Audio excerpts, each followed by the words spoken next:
Exploring the new release of AccessMap Seattle, first let's look at some of the visual metaphors that we use over the aggregated map. As we take a closer look at the map, here's downtown Seattle. As you zoom in, you can see that each sidewalk is individually marked and appears to be in a different color. The colors relate to the mobility profile of the user as indicated on the left side card in the web application or the top half of the screen if you're using a mobile device. For example, this user indicates that she'd like to avoid uphills that are above 10% grade steepness. Then, the red-colored sidewalk links will be those sidewalks that are less than that steepness but close to it, in this case ranging between 8% and 10% grade. That would mean it's accessible to this user but potentially difficult or slow to move along. The light orange and yellow indicate sidewalk links that are about medium in difficulty or speed, in this case ranging between 3% grade and 8% grade. The green sidewalk links indicate that this sidewalk link is fairly neutral to this user and that that sidewalk would be quick to move along given this user's preferences about uphill inclines.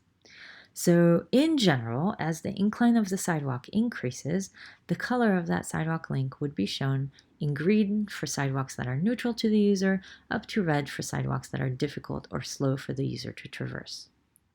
Now, anything that is demarcated in red dotted lines is considered inaccessible. In the case of sidewalks, red dotted sidewalks are inaccessible due to their incline being higher than the indicated threshold for uphill steepness. So 12.8% is greater than 10%. To sum up, the color of the sidewalk is dependent on which uphill steepness is indicated in the profile. As I reduce the threshold, you can see that the situation on the ground will change accordingly with the mobility profile that I specify in the profile card here. With the downhill steepness, I can see the color demarcations on the map as they fit my ability in going downhill only when I mouse over the downhill preference. The little arrows on the sidewalk links point in the downhill direction so you can tell which way is going up for this sidewalk. If you would like a refresher on the meaning of the colors, you can click on the information link in the upper right-hand corner. Also in the information card is the description of our visualizations of crossings. You can see that there are 3 demarcations for crossings. Those that are marked are filled in gray. Those that are unmarked crossings are just outlined in gray. And those crossings that are inaccessible to the user based on the mobility preferences, that is, whether they're due to the incline of that crossing or the preference indication of the requirement of a curb ramp, they would be shown as a red dotted line, again stating that based on the mobility preferences, this crossing is inaccessible to the user. So let's look at some examples. The majority of downtown Seattle is curb ramped, but when I do indicate that I require a curb ramp, then some of the crossings turned into a dotted red line.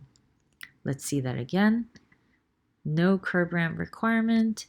We see a marked crossing right here, filled in gray. But as soon as I require curb ramps, that will change to a red dotted line. You can inspect any element on the map, in particular sidewalk links, crossings, and elevator paths, by clicking on it to learn more information about those links. For example, here for sidewalks, we display the description of the sidewalk, its incline, surface type, and width. In addition to sidewalks and crossings, we've also annotated in the pedestrian network the indoor elevator paths that are open to the public and can be used to traverse among different streets. When I click on any indoor elevator path, I can find out more details about that elevator, including the name of the building it is in and the hours of operation that are open to the public. This will play a role later when we talk about routing, because the accessible paths suggested by AccessMap may be different depending on the hour of day the user requests to be routed. through the pedestrian environment of downtown Seattle.